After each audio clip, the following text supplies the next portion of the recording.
하나님은 진리십니다. 아멘. 우리 옆 사람에게 인사하겠습니다. 사랑하고 축복합니다. 사랑하고 축복합니다. 사랑하고 축복합니다. 네, 저희 교회들에서 많이 하는 것 중에 하나가 뭐냐면 제자 훈련을 많이 하시죠.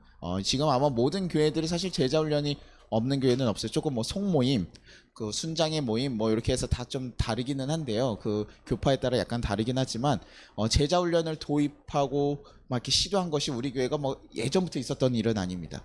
이런 제자 훈련을 시도하신 분이 누구냐면 오카는 목사님이에요. 순장 중심의 소그룹을 많이 하려고 할 때요, 많은 이들이요 교회를 나누는 운동이라고 했어요. 교회를 왜냐면 나눠가지고 리더들한테 맡기니까 목사님을 통해서 이렇게 은혜를 받아야지 다 나눠서 이렇게 소그룹을 하냐, 교회가 분열되는 거다. 이거는 전혀 성경적인 모습이 아니다. 함께 모여야지 어떻게 분열돼서 하냐, 계속 비난하고 막 반대가 일어났습니다. 그리고 제자훈련을 받는 이들도 뭐예요? 제자훈련 쉽지 않잖아요. 우리 선교단체에서 받아보신 분들 알지만 쉽지 않거든요. 그러니까 왜 우리 이런 거 받아야 되냐, 도대체 왜 이렇게 고생하면서 말씀 배우고 정말 그냥 듣기 좋은 얘기들만 들으면 되는데 왜 이렇게까지 해야 되느냐라고 하면서 많이 불평들을 쏟아냈습니다. 그럼 어떻습니까? 목하나 목사님께서 아니야, 이거 정말 좋은 거야 라고 하면서 좀 변호하고 자기의 뜻을 계속 주장할 수도 있잖아요. 그렇죠? 사람들에게 납득시키면서 아닙니다, 이거 이렇게 하셔야 됩니다, 계속 설명할 수도 있는데요, 오카나 목사님 그러지 않으셨어요. 대신 무릎 꿇고 기도하는 자리로 나아가셨습니다. 그리고 잠잠하게 자신이 해야 될 거를 계속 묵묵하게 하셨어요. 그러다 보니까요, 제자훈련을 통해서 뭐예요? 사람들이요 변화가 일어나게 되고 열매를 맺게 되니까요, 사람들이 보니까 야, 저 사람들 제자훈련 한 사람들이요 다른 거예요.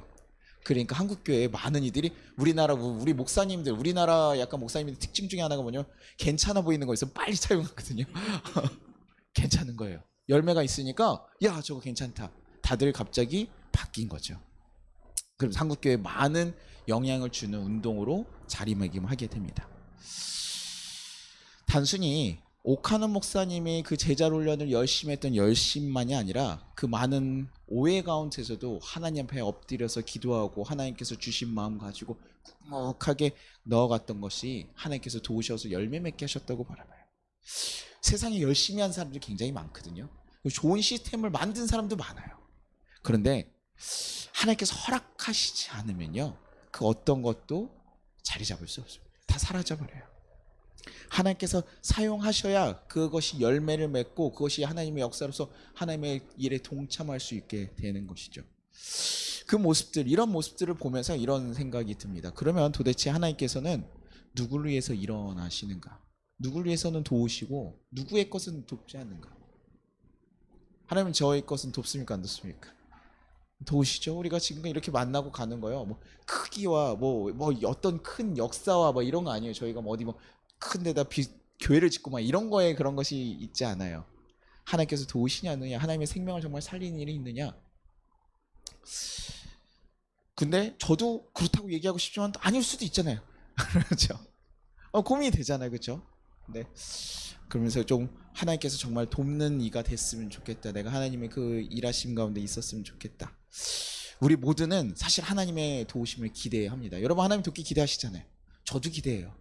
어저께 제가 아까 우리 쇼츠 얘기도 했지만 아무것도 한 게 없어요. 그렇죠? 하나님이 하셨다 보다, 뭔가 필요가 있으셨나 보다 생각하는 거죠. 그러나 우리 확실하게 성경에서는 우리에게 말해줍니다. 하나님의 역사는 아무에게나 일어나지 않는다고요. 하나님의 마음을 끌어당기는 사람, 하나님의 마음에 흡족한 사람들을 통해서 하나님께서 역사하시고 도우신다는 거예요. 오늘 본문을 보면서 하나님께서요 어떤 이들을 도우셨는지 한번 같이 좀 나눠보려고 합니다. 이 시편의 배경이 언제냐면요, 히스기야 왕 시대예요. 우리 히스기야 왕 시대에 또 그 아수르가 공격을 처해 와서 그 전쟁에서 이겼던 그 상황들입니다. 어떤 상황이었습니까? 아수르가 가장 강력한 군대를 몰고요, 남유다에 쳐들어왔어요. 그래서 다 뚫고 와서 어디까지, 예루살렘까지 다 몰아붙였습니다. 18만 5천 명이라는 군대가 쫙 있어요. 그러니까 이제 뭡니까? 많은 사람들이요 걱정하고 두려워하기 시작하는 거예요. 사내녀 왕이요 얼마나 기세가 좋은지, 야, 너네 하나님이 뭐 도우시는 거 봐라 막 이러면서 조롱하면서, 야, 이거 할 수 있겠냐, 왜 지금 너무나 절대적인 군대 앞에서요 이거 뭐 아무것도 소용없어 보이거든요. 뭐 그래 정말 너네가 믿는 하나님 뭐가 될까, 뭐 이런 식으로 지금 조롱까지 하고 있어요. 그런데 누가 봐도요 앞에 이렇게 많은 군사들이 보이면요 겁나고 두려울 수밖에 없는 거예요. 그러면 사람들이 보통 뭐 합니까? 다 포기해 버리죠. 아, 안 되는구나. 우리 빨리 항복하고 나가자. 그래서 시편 기자에서 거기서 뭐라고 얘기를 하냐면요. 시편 76편 2절에 살렘의 그 장막이 있고 시온의 그분이 계시는 곳에 있습니다. 지금 사실은 하나님이 없다라고 봐야지는 상황이잖아요. 그렇죠? 하나님을 믿었으면 이렇게 공격 들어오지 말아야지. 하지만 지금 이렇게 적들이 있는 그곳에도요, 뭐예요? 누가 계신다고요? 하나님 계신다는 거예요. 어느 누구도 도울 수 없는 그곳에 하나님이 함께 계시고 그분이 함께 계신다는 거예요. 여기 그분이 계신다는 건 시온과 예루살렘 얘기하는 것이 단순히 지리적인 걸 얘기하는 거죠. 하나님 임재하는 곳이니까 예루살렘에 하나님이 임하신다는 것이 아니라 지금 이 절망과 두려움이 가득한 곳이지만 그 사람들이 모인 곳이지만 그곳에도 뭐예요? 하나님께서 임하신다는 거예요. 그곳에 어떤 이들이 있습니까? 하나님을 바라보며 기도하는 자들이 계시는 거예요. 사람들의 눈을 포기하고 절망해버려서 아무것도 바라지 않고 있지만 그 가운데서도 떠나지 않고 하나님을 바라보며 하나님께 도움을 구하는 자들 가운데 그 희망 없이 지금 두려움 가운데 떠는 그 자들 가운데 하나님께서 함께 계시다는 거예요. 기도하는 자들의 그 자리에 하나님께서 함께 계시는 거예요. 우리가 하나님 계신 자리 어디입니까? 교회입니까? 교회 아니에요. 기도하는 자리예요. 여러분이 정말 하나님 찾는 자리예요. 교회에 와서 여러분 기도하니까 하나님께서 이 자리 가운데 더 있고 우리가 모여서 함께 하니까 예배 가운데 하나님께서 임재하시는 것이지, 하나님께서 원하시는 거 보니까 하나님을 찾고 구하는 자들, 그 자리는 그 자리예요. 그걸 아는 자들, 하나님이 거기에 올 것을 알고 있는 자들, 그래서 하나님께 어디서든 그 두렵고 절망적인 상황에서도 하나님의 도움을 구할 수 있는 믿음을 가진 자들. 어떻게 해결될 거나 이런 거 몰라요. 겁이 없는 사람들 아니에요. 겁나고 두렵고 포기할 만한데 그럼에도 불구하고 우리 하나님을 구할 수 있는 그 믿음을 가진 자들, 그 자리에 하나님께서 함께 계신다는 거예요. 우리가 아무리 낮고 깊은 자리에 있을지라도 그 자리에도 하나님 함께 계시는 거죠. 그래서 히스기야 유다 백성들이 뭐합니까? 하나님께 그 자리 가운데서 기도를 해요. 하나님께 구합니다. 그날 밤, 기도를 올린 그날 밤 하나님의 천사가 아수르 군대에게 탁 들어가서요 18만 5천 명 싹 다 죽여요. 사네립 왕도 가다가 죽어버려요. 이들이 전쟁을 치른 게 아닙니다. 전쟁을 치르면서 하나님이 도우셔서 막 했어요. 이게 아니라요, 하나님의 천사 그날 밤에 싹 다 가서 죽여버린 거예요. 아예 학살을 당해버려요. 하나님께서 개입하시니까요 정말 막강한 군대고 너무나 강한 군대인데 어떻게 해요? 한순간에요 하루아침 사이에 다 끝나버린 거예요. 우리가요 살아가면서 사실은요 이렇게 아수르같이 강한 군대와 같은 일들이 우리를 많이 마주치잖아요. 어떤 이들에겐 경제적 문제가 될 때도 있고, 어떤 이들은 관계의 문제가 될 때도 있어요. 어떤 이들은 자녀의 문제가 될 때도 있고, 각자의 문제, 뭐 건강의 문제든 다 다르게 마주하는 것만으로 겁나고 두려운 일들이 참 많이 있습니다. 그래서 사람들도 다 포기하고 안 된다, 이제 끝났다라고 절망할 수밖에 없는 그 자리에서도 그것을 다 이기시는 분이 누구라고요? 하나님이시라고. 시편 76편 7절에 경외할 분은 오직 하나님이십니다. 주께서 한번 노하시면 누가 주 앞에 서겠습니까? 아무리 강한 대적자들이랄지라도 뭐라고요? 하나님 앞에 있으면 아무것도 아니라. 그 강한 것 같고 그 큰 것 같은 문제가요 하나님께서 한번 손대시면 다 해결될 문제. 우리가 매일 고민하고 씨름하고 정말 안 됩니까? 왜 내 인생은 절망에 빠져가면서 좌절하면서 있는 그 문제들, 하나님께 아무것도 아닌 문제라고. 그 어떠한 문제도 하나님 앞에서 절대적일 수 없습니다. 그러니 우리가 정말 하나님을 의지하고 하나님 바라보면 그것에 두려워할 필요는 없어요. 근데 겁이 나죠. 어떻게 그 많은 걸 뭐 겁이 안 납니까? 하지만 아셔야 된다고요. 하나님 앞에 서면 그것들 문제가 안 돼요. 근데 이제 문제는 뭡니까? 그러면 어떻습니까, 목사님? 하나님 우리 도와주시는 거 맞아요? 우리가 도와야 될 거 아니에요. 내 문제 해결해 주셔야 될 거 아니에요. 일단 군대가 있다고 군대보다 강하다고 해서 하나님께서 모든 군대를 다 쳐주시는 거 아니잖아요. 그렇죠? 문제는 하나님께서 어떤 자들의 그 문제들을 해결해 주시는가. 시편 76편 9절에 곧 하나님이 땅의 모든 온유한 자를 구원하시려고 심판하러 일어나신 때로다. 어떤 자들을 위해서요? 모든 온유한 자들을 위해서요. 이게 다른 세번역이나 이런 거 보면 연약한이라고 나와 있기도 하고요. 조금 더 사실 헬라적인 해석으로 보면 겸손한 자들이에요. 온유라는 거 제가 한번 설명한 적이 있었죠. 말이 길들여져서 주인의 명령을 딱 듣기 위해서 차분하게 기다리고 있는 거예요. 원래는 막 태생적으로 막 뛰어놀고 막 이래야 되는데 명령을 왜? 주인을 신뢰하기 때문에 그 명령을 듣고 딱 멈춰 있는 거예요. 지금 하나님을 전적으로 의지해서 자신들이 인간적으로 바라볼 땐 빨리 도망치거나 아니면 동료를 뭐 더 구하거나 막 이래야 되는데 그곳에서도 뭐 하는 사람들이요? 하나님을 전적으로 의지하고 기다린 자들. 근데 하나님께서 하라면 그대로 할 사람들. 정말 겸손하게 내 힘을 더 의지하는 게 아니라 내 능력으로 하려고 하는 것이 아니라 하나님 앞에서 정말 낮은 자세로 하나님 뜻을 정말 이뤄주십시오. 하나님께서 해주십시오라고 기다리고 있는 자들. 그런 자들을 하나님께서 외면하지 않고 도우신다는 거예요. 자신들이 너무나 큰 위기 가운데서도 하나님께 먼저 기도할 수 있는 자들이요. 생각보다 많지 않거든요. 사람들은요, 자신이 할 수 있는 최고의 능력으로 어떻게든 할 수 있는 가장 합리적인 방법으로 문제 해결을 하려고 합니다. 그게 가장 효율적이거든요. 그러나 우리의 모든 문제 가운데서도 뭐 하는 거예요? 하나님께 묻고 질문하고 하나님 어떻게 해야 됩니까? 하나님 가야 합니까? 멈춰야 합니까? 물을 수 있는 자들. 하나님 어떻게 해야 됩니까? 라고 구할 수 있는 자들. 그들에게 하나님께서 도우시고 이끌어 주신다는 것. 그들의 속상함과 억울함을 아시고 그들 가운데 기꺼이 일어나서 일하신다는 것. 하나님께서 어떻게 자신의 자녀들을 홀대하겠습니까? 부모가 자녀의 억울함을 어떻게 보고 가만히 있겠습니까? 참을 수 있습니까? 없습니까? 못 참아요. 제가 인터넷에서 봤던 영상 중에 하나가 되게 인상 깊었었는데 어떤 영상이냐면 딸아이가 어떤 이에게 살해를 당해서 강간당해서 죽었어요. 그래서 재판을 받는 날에요. 그 엄마가 총을 숨겨와가지고요. 그 살인자를요. 팡팡팡 쏩니다. 총알이 다 떨어졌는데도 불구하고 계속 쏴요. 살인을 저지른 거죠. 막 겁나는 장면이 아니라요. 그 부분 보는데 너무 슬퍼요. 자녀를 잃었잖아요. 그 사람에게 복수하기 위해서. 그게 무슨, 그러나 그 눈이요 너무 슬픈 거예요. 화가 있어서 그런 게 아니라요. 너무 슬퍼요. 그 분으로 끝까지 그냥 맥없이 쏘는 거. 죽었는지 살았는지 확인하는 게 아니라 끝까지 그냥 계속 자기 할 수 있는 대로 자기의 그 딸의 아픔을 어떻게든 갚아주려고 하는.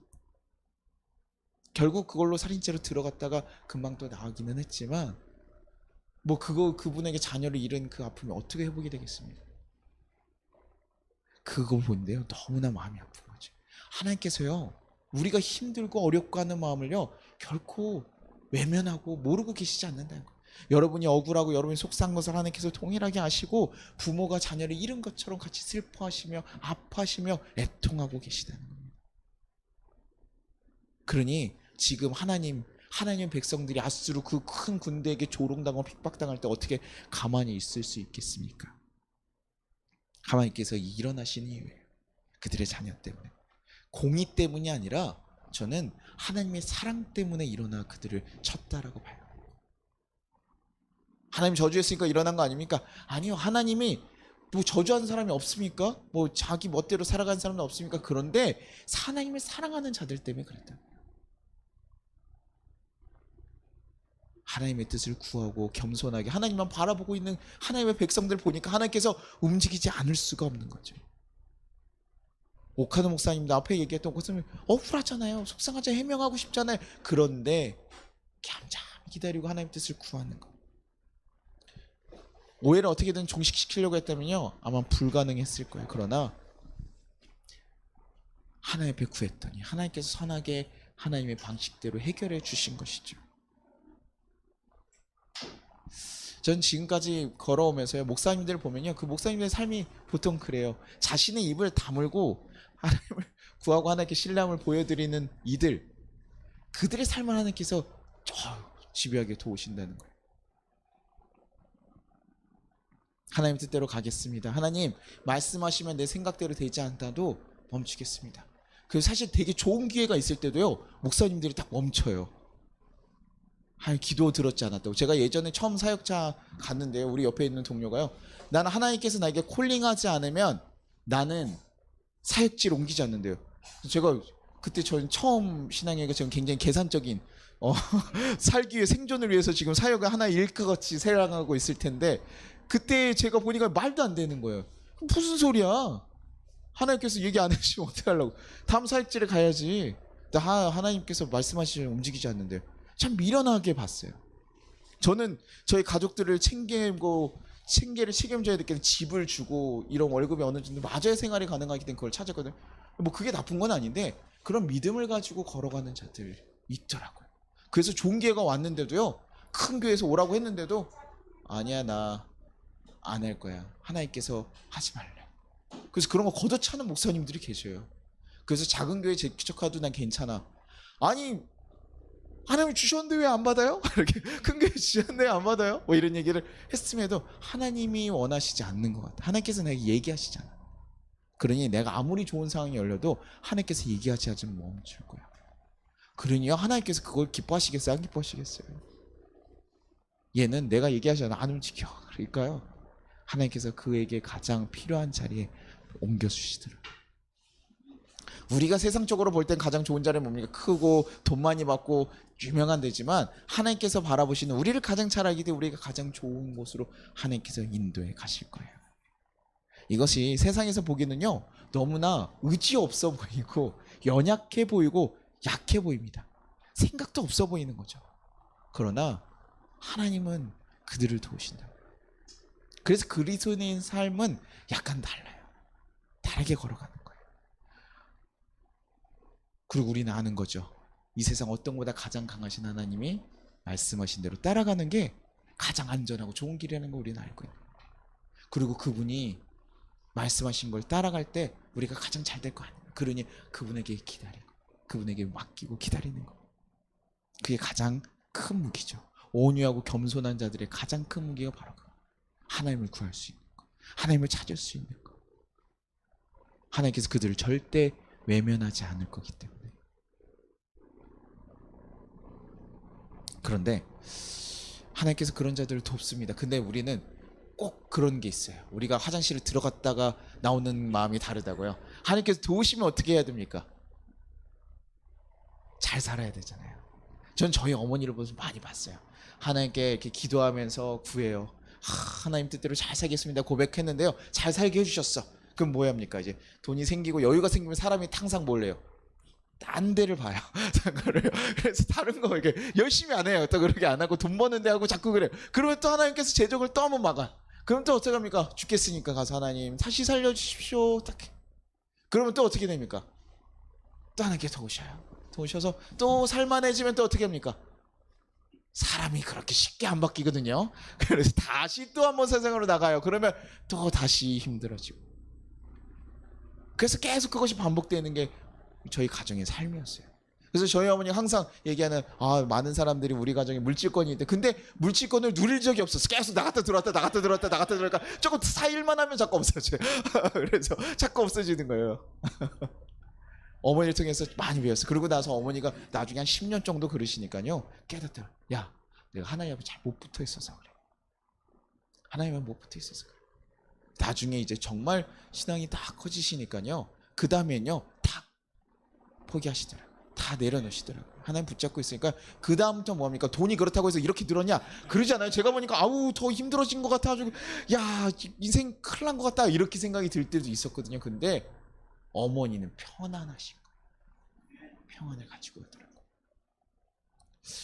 제가 얘기하고 싶은 게 뭡니까? 하나님의 뜻을 도우셔가지고 하나님께서 잘 되게 하면 우리가 잘 살아가야 되는데, 보통 우리가 뭐합니까? 자꾸 잊어버린다는 거예요. 시편 76편 11편에 뭐합니까? 너희는 여호와 너희 하나님께 서원하고 갚으라. 사방에 있는 모든 사람도 마땅히 경외할 이에게 예물을 드릴지니라. 이걸 하나님 도우셨으니까 서원하라고 얘기해서 제가 조금 처음엔 좀 그런 거예요. 이거 그 희숙이가 다 도와줬으니까 이제 너네 이제 바쳐야지 이제. 난 후불제로 받을게. 그 정도만 해도 감사하죠. 그래서 뭐 이게 나중에 다시 갚아라 뭐 이렇게 볼 수도 있지만, 이거 서운하라고 할까? 이게 그냥 하나님께서 뭐가 필요해서 그렇겠습니까? 그런 게 아니라 하나님께서 도우셨어. 그러면 우리 이제 그렇게 바르게 살아가라는 거예요. 우리 기도 그렇게 하잖아요. 하나님 도와주세요. 그러면 어떻게 하겠다고요? 나 제대로 살겠습니다 라고 얘기하잖아요. 그 서원대로 잘 살아가라. 그렇게 잘 해결하고. 잊어버리고 다시 예전으로 돌아가서 미련한 삶을 살지 말고 너와 함께 계신 하나님을 경험했으니 이제는 다른 삶으로 다르게 살아가라고. 그것이 우리가 정말 하나님께 속하고 정말 하나님의 은혜를 더 경험하는 자들이에요. 계속 어떤 자들도 없습니까? 하나님께 감사하러 돌아오는 자들. 예수님이 치료받아서 눈등병 다 나았는데 10명 중에 몇 명 돌아왔어요? 한 명 돌아왔잖아요. 그 한 명이 누구를 구원합니까? 무엇을 경험하니까? 예수님의 그 구원의 역사를 경험하게 되는 거예요. 도왔지만 다시 돌아오는 자들, 기억하고 감사하는 자들, 하나님 곁에 서 있는 자들, 자신의 상황만 급해가지고 간 자들이 아니라 하나님 뜻대로 살아가는 자들. 1만 달란트 용서받았으나 나가서 100단위를 용서 못하는 그런 미련한 자들 말고요. 나 용서받았으니 이제 주님 뜻대로 주님 가운데 주님 모습에 합당하게 살겠습니다라고 고백할 수 있는 자로 살아가라는 얘기. 그래야 그 하나님의 역사가 우리 가운데 진정한 회복의 역사로 해결되는 거예요. 아까처럼 한 번 돕고 끝나고 한 번 돕고 끝나는 게 아니라 계속 하나님께서 내와 함께 하시며 동행하시며 친밀하게 같이 거하시는 하나님, 내 삶을 도우시고 역사하시는 하나님. 그래서 우리 삶에 슬픔과 좌절이 가득했으나 이제는 뭐예요? 기쁨과 감사들이 가득해지는. 우리는 꼭 요렇게 얘기하면 여러분들이 우리의 삶의 문제가 싹 다 해결된다면 우리가 걱정 없이 딱 있을 것 같은데요. 여러분, 걱정 없는 사람은 없어요. 뭐 빌 게이츠 걱정 없어요? 있어요. 여러분, 가진 거가 많으면 많을수록 뭐가 생깁니까? 걱정이 커져요, 사실은요. 부자들 어떻게 합니까? 자녀들에게 자녀 증여해야 되지, 어떻게 해야 되지, 재산 세금 들 내고 싶지, 뭐 이런 거 고민하잖아요. 그렇죠? 우리 그런 고민 해본 적 있어요, 없어요? 얼마나 편합니까? 우리 고민거리가 없잖아요. 여러분, 자녀 증여나 뭐 재산 갖다가 뭐 고민한 거 있어요? 탈세 뭐 이런 고민한 적 있어요? 없잖아요. 그렇죠? 얼마나 가세요? 그렇죠? 많으면 많은 대로, 적으면 적은 대로 사실 고민할 게 항상 있어요. 그런데 그 가운데서 누가요? 하나님이 나의 삶을 붙잡고 있다는 것을 깨닫고 그분에게 계속 맡겨드린 삶, 하나님은 어떻게 할까요? 하나님은 어떻게 할까요? 계속 묻고 동행할 수 있는 삶이 된다면 저는 그때 여러분들이 정말 기쁨과 감사 안에 살아갈 수 있다고. 그 자들을 하나님께서 계속 도우시고 지속적으로 그들의 삶을 바꿔가시고 인도하시고 나중에 그들에게도요 사명도 맡겨시고요 은사도 주시고 하나님의 역사를 이끌어 가시는 거예요. 우리 모든 송파교회 성도님이 그렇게 되기를 간절히 바랍니다. 하나님을 정말 의지하는 겸손한 자들을 위해서 하나님께서 일어나셨듯이 우리도 하나님 그 명령 앞에, 하나님께서 하신 말씀 앞에 우리가 겸손하게 서 있기를 간절히 바랍니다. 하나님께서 그 자들을 계속 돕고 인도하실 것이기에 우리 그것을 믿고 신뢰함으로 그 자리 가운데 지속적으로 나아가기를 바랍니다. 하나님의 역사를 정말 계속 경험하는, 하나님의 역사를 온전히 우리의 삶으로 채워갈 수 있는 그런 하나님의 귀한 하나님 백성들로 온전히 살아가시기를 간절히 축원합니다. 우리 같이 찬양하겠습니다.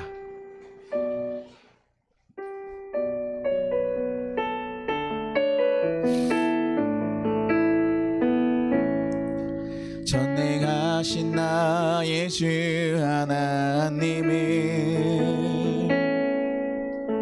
능치 못하실 일 전혀 없네. 우리의 모든 간구도 우리의 모든 생각도 우리의 모든 꿈과 모든 소망도 신실하신 나의 주 하나님이 우리의 모든 괴로움 바꿀 수 있네.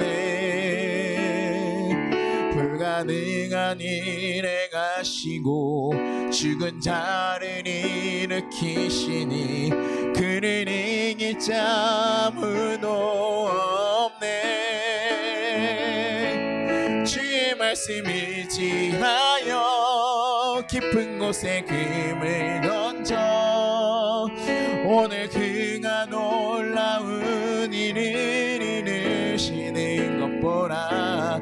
주의 말씀 의지하여 믿음으로 금을 던져 믿는 자에게 능치 못함 없네. 주의 말씀 의지하여 주의 말씀 의지하여 깊은 깊은 곳에 금을 던져 오늘 그가 놀라운 일을 이루시는 것 보라. 주의 말씀 의지하여 믿음으로 금을 던져 믿는 자에게 능치 못함 없네. 우리 가운데 걱정되고 두려우신 것들이 있습니까? 하나님 앞에 아무것도 아닌 것을 우리가 고백하길 바랍니다. 하나님, 우리를 너무나 올가매고 나를 걱정하게 하고 쓰러지게 하는 문제들이 있습니다. 그러나 하나님, 우리가 이 자리 가운데 어떻게 가야 되는지 말씀하여 주시옵소서. 하나님, 그 가운데서 무엇을 해야 되는지 말씀하여 주시옵소서. 주께서 가라고 하시는 대로 가겠습니다. 그 마음 가지고 우리 주님께 고백하길 바랍니다. 그러면 주님께서 오늘 우리에게 분명히 말씀하실 거예요. 내가 너와 함께 있다. 걱정하지 마라. 두려워하지 마라. 내가 너와 함께 할 것이다. 우리 그 전능하신 하나님 믿고 감사하며 우리 주님께 우리의 마음을 올려드립시다. 우리의 걱정 또한도 주님께 올려드립시다. 그리고 주님의 음성 꼭 듣고 돌아가길 바랍니다. 주님, 어떻게 해야 됩니까? 주님, 어떻게 행해야 됩니까?